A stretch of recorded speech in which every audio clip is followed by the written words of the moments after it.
2023年6月2号晚，3辆客运列车脱轨相撞，多车厢侧翻被毁，现场惨不忍睹。祸不单行，正当人们为遇难者缅怀的时候，印度又发生了2起列车脱轨事故。5天内连续发生3起列车事故，让印度政府相当糟心。屋漏偏逢连夜雨，很快又传来了一重大基建事故。6月4号，印度在建的横跨恒河的阿格瓦尼苏丹干济大桥坍塌。短短数秒内，这座耗资171亿卢比的大桥如同泡沫板一样断裂。百亿大桥说塌就塌，印度的基建遭到了严重质疑。要知道，印度总理莫迪自2014年上台就一直主打经济牌，也一度化身基建狂魔。仅仅在2021至2022年，莫迪政府在铁路系统上就花了近300亿美元。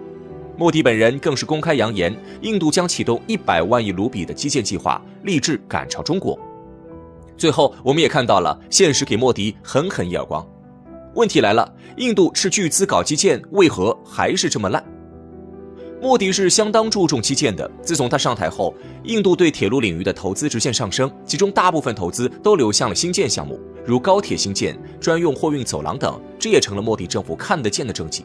一番折腾下来，印度铁路安全问题也的确得到了改善。到2020年，严重的火车事故总数已经从此前的年均300多起稳步降低至年均22起，这似乎可以侧面表明印度所谓的基建黑洞是夸大其词。那事实究竟是怎样呢？海燕法则指出，每一起严重事故的背后必然有29起轻微事故和300起未遂以及1000起事故隐患，这个规律也被印度再次验证。印度虽然有着极其密集的铁路网，但多数都是于19世纪修建的老旧款式，多数设施和线路已经老化严重，每年光维护都是一个大问题。莫迪政府的喜新厌旧更是加重了隐患。因此，印度历史上铁路事故频发，仅在2017年至2021年间就有超过10万人因此遇难。说个典型的例子吧，2019年2月，印度正式运营范德巴拉特快车，这辆最高时速能达到1680公里的列车被大肆宣传，总理莫迪还特地出席通车仪式，可见对其的重视。但可笑的是，这辆被寄予厚望的神级半高铁竟然被牛群撞毁了。原来范德巴拉特快车在正式通车后1天便意外和轨道上的牛群相撞，被撞的牛毫无疑问的丧命了，可谁料这列车竟直接抛锚了。消息一出，印度铁路部门顿感脸上无光，他们将责任归给牧民，并通过立法挽尊。若牛群擅闯铁路范围，牧民需要面临9100卢比的罚款。但此举的效果并不好，单2022年1年，印度就有1.3万头牛死于铁路之下，这个数据比前几年还高了不少。印度政府为此很是头疼，想改建线路或搭建围栏，但最终都不了了之。当然，类似这样的基建事故并不只存在于铁路业，印度的水利建设也是如此。中国素来有着基建狂魔的称号，建桥、修路、盖房样样精通，其中三峡大坝便是世界上最大的水利枢纽工程，具有防洪、发电、通航、旅游等经济效益和社会效益。这些说不完的好处让印度格外羡慕，于是印度也扬言自己要建造出一座可以彰显国力的恢宏大坝，这便是著名的贾坎德邦大坝的由来。上世纪70年代，贾坎德邦大坝的修建概念被首次提出。当时印度政府认为这座大坝能解决附近85个村庄的灌溉问题，但最终该项目因为预算过高、筹款失败而被搁置。一直到2014年，这座大坝才被再次提起。这一次，项目的预算直接提升到220亿卢比。印度政府表示，这将是一座能超越三峡的世界级工程。2022年8月，被赋予厚望的贾坎德邦大坝终于竣工，随后印度开始铺天盖地的宣传，当地官员在大坝上载歌载舞，期待着一举成名的未来。8月28号，贾坎德邦大坝正式投入使用，可还没等人们欢呼，22小时后，还没蓄水到一半的大坝在巨大的轰鸣声中倒塌，随后洪水淹没了附近35个村庄，贾坎德邦大坝就这样成了世界上最短命的大坝。印度也再次喜提基建黑洞的美称。印度恼火和不解极了，在他们看来，自己多年来投入了万亿资金，想要赶超中国基建，可为何最终的结果相差如此之多？这一切还要从印度基建的过往说起。印度的铁路设施基本都是英国殖民时期遗留下来的，一个被殖民长达200年的国家会受到多大的影响？想必每个人心中都有答案。印度基建困局正是其中的一个缩影。就拿铁路系统来说，表面来看，英国为印度留下了庞大的铁路体系和工业体系，让这个原本落后的国家直接进入铁路时代，这本该是促进基建的一个优势。但英国所建设的都是极其狭窄的轨道，只有主道是正常宽度，目的是为了掠夺资源向本国输送。这样的铁路网根本不利于印度本土发展，改造也极其困难。印度独立后，这些年久失修的铁路系统不仅线路老化，而且设备陈旧，运载力极弱，更加凸显了印度基建水平的落后。印度自然想改变这样的困局。在对比中国的基建发展后，他们开始反思本国的基建体系存在的问题。第一个问题是上面提到的殖民残留影响，薄弱的基建基础正是印度事故频发的一大原因。第二个问题是混乱的管理制度。印度著名的加坎德邦大坝正式启用22小时就塌了，有关部门给出的理由居然是有老鼠洞未能堵住，这样可笑的答复反映了管理者的敷衍，也透露了背后的管理混乱。同样的例子还有2022年印度阿古瓦尼渡口大桥的垮塌，官方这次认定的答案还算靠谱，认为是工程材料出了问题，但这同样反映出印度基建管理水平的拉垮，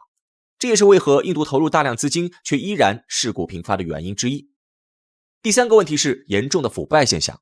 印度的腐败问题极其严重，印度一边对外宣称基建的重要性，可另一边拿到基建项目的公司竟然可能没有相关经验，只是因为和莫迪政府关系密切就被大开绿灯。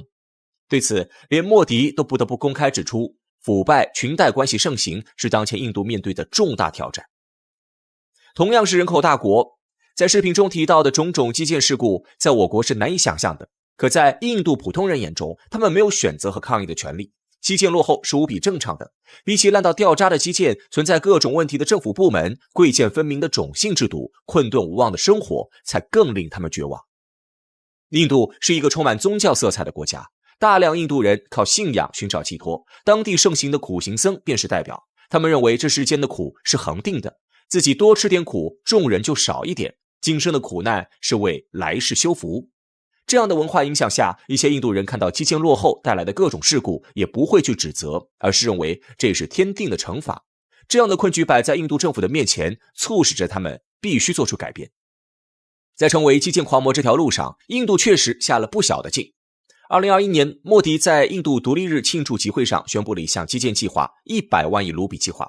和以往的抠抠搜搜不同，这次印度大手一挥，准备豪掷100万亿搞基建，绝对算是大手笔了。俗话说，要想富先修路，该投资的最重点便是印度的交通物流行业。这100万亿卢比的投资将用于建设印度的交通网、公共设施，以促进经济增长。显然，这次印度动真格的了。同时，为了不再被称为基建黑洞，印度政府还不断大力吸引着外资。现在，基建已经成为了印度接受外国投资最多的领域之一。可投资者也并不是慈善家。印度如果还是一味的依靠私人企业，政府无法去真正主导基建建设，那失去投资者的信任是迟早的事。一旦失去这些外来投资，本就财力不足的印度基建就更是无法赶超中国了。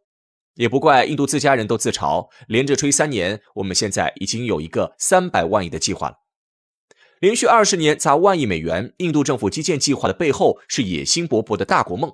谋求发展强大，这无可厚非，但如果只是一味的喊口号，不真正的去破局，那就成了他人眼中的笑话。至于印度将来能否甩掉基建黑洞称号，复制中国基建狂魔的成绩，我们尚不可知。但我相信我国不会停滞不前，更辉煌的未来等着我们创造。也希望印度政府能真正的为国民考虑，赶超中国不该是他们的执念，提升国民幸福才是一个国家立足的根本。黄金自古以来便一直被看作财富的象征，无数人对其趋之若鹜。然而有那么一个国家，明明家中藏金千万，却成了一种幸福的烦恼，不仅没有过上富裕的日子，甚至整个国家都差点被黄金拖垮。这个国家就是印度。关于印度的这桩怪事儿，我们还要从印度人的那些奇葩心理开始说起。我宁愿饿着肚子，也不愿意放弃身上穿金戴银。印度不是一个富国，根据世界银行在2010年出具的一份报告，印度有1/3的人口生活在国际贫困线以下，2/3的印度人民平均每天生活费不高于2美元。但与之相对的，印度却是当今世界上最大的黄金消费国，以及第1大黄金进口国。光是在2021年1年，印度就进口了1050吨黄金。为此，印度政府付出了全年贸易逆差的1/3。这种鲜明的贫富对比难免让人产生疑问：印度买的黄金都去哪儿了呢？难不成印度人会吃黄金？事实上，印度人虽然不吃黄金，但却和吃了差不多，因为这些黄金最终都被供了起来。众所周知，印度教是如今印度境内的第一大教，80%的印度民众都是其教徒。而在印度教的教义里，黄金一直被视为财富与吉祥的象征，这就使得印度人对黄金的喜爱达到了一种近乎病态的狂热。可俗话说得好，信仰是不能被消费的。在这样的思想影响下，在印度教上千年的历史文化里，黄金便逐渐褪去了其货币身份的价值，转而变成了一种奢侈的贡品，只能看不能花，最终便形成了现在的尴尬局面。2011年，尘封了140多年的帕德玛纳巴什瓦米神庙重现天日。正如传说中这座神庙下埋藏着人类文明最大的宝藏一样，光是出土的黄金钻石价值就超过了5000亿印度卢比以上。但天降横财却并不一定都是福。在关于这笔宝藏的归属问题上，印度政府希望将其用来造福所在地人民，改善教育与医疗等基础设施。可印度教的信徒却认为，政府对寺庙瑰宝动手是对神明的亵渎。在他们看来，既然这些财宝是过去的人们献给神祇的，那么它就必须永远与神祇在一起。于是，在多方干涉之下，这件事情最终便不了了之。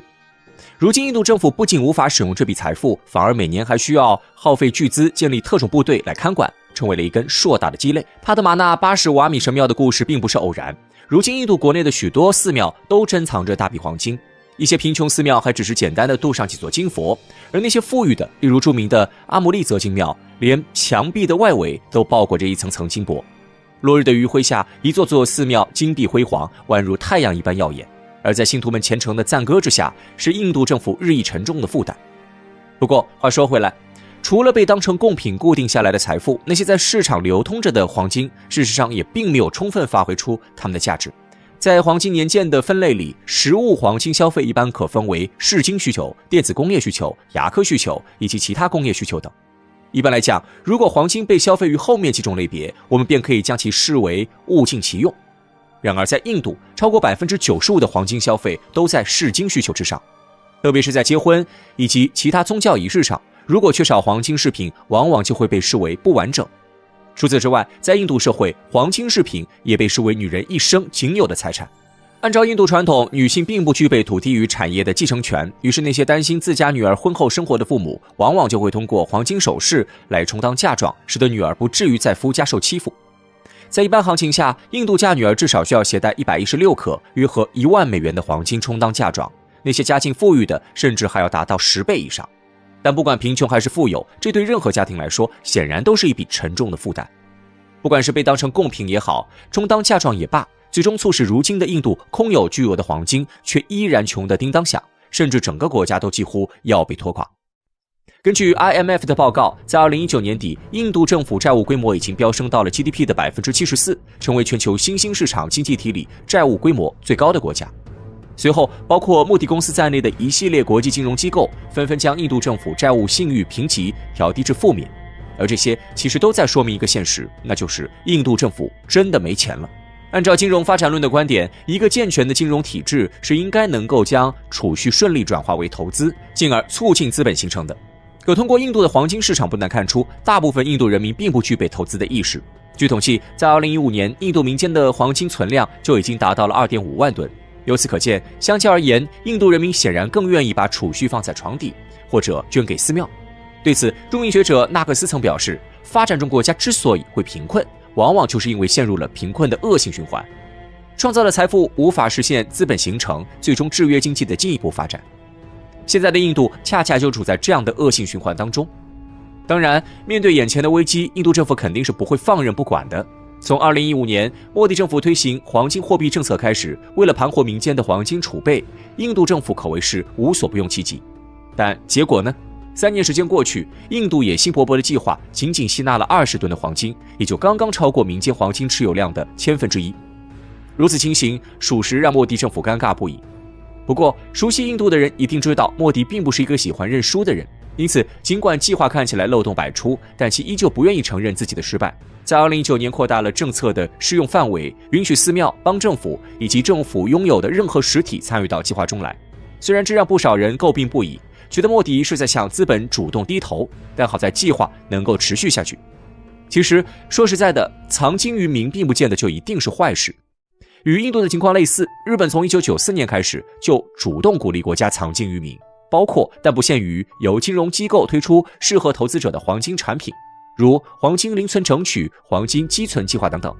客观来说，如今印度推行的黄金货币政策可能都有些抄日本作业的嫌疑，但与印度的屡屡受挫不同，日本的形势却是一片大好。每次推出新的黄金产品，往往都会引得日本民众大肆追捧，甚至经常货不应求。这使得日本不仅不用苦恼民间拥有太多储备黄金，反而还减轻了官方的压力。在如今世界各国都在增持黄金的时候，日本表现得不急不躁。那么为什么会出现这样的差别呢？在我看来，答案可能只需要2个字，那就是信任。实际上，印度政府制定的黄金货币政策，客观来看是有惠于民的，否则莫迪政府也不会直到计划3年受挫后，才像割肉一般将适用范围扩大。可问题的关键在于，印度人民并不信任政府。换句话说，很多人事实上是担心这些钱交出去，最后回不来的。毕竟，不管是从获得利息会被课税，还是债券有效期8年，第5年才可以被出售获取利息等等规定，怎么看都风险极大，像是刻意挖的坑。所以最终的遇冷就不让人感到奇怪了。不过，正因为症结在于信任，想要解决的办法也很简单，那就是让利。如果真的有足够的利益可以拿到，那么区区风险和信任就不成问题了。根据摩丹士跟利日前的报告，从2021年1月以来，印度在 MSCI AC 亚太指数中的权重已经从 6% 提升到了 10%。对此，该机构评价到，印度长期以来展现出巨大潜力，现在正开始逐渐释放。在全球市场上，看好2024年印度股市已经成为了一种共识。尤其是在过去1年经历了美国金融急剧收缩的考验后，可以预料到接下来必然有大量国际资金涌入印度。面对这样优秀的市场背景，印度人民真的还能忍住手吗？答案或许已经显而易见。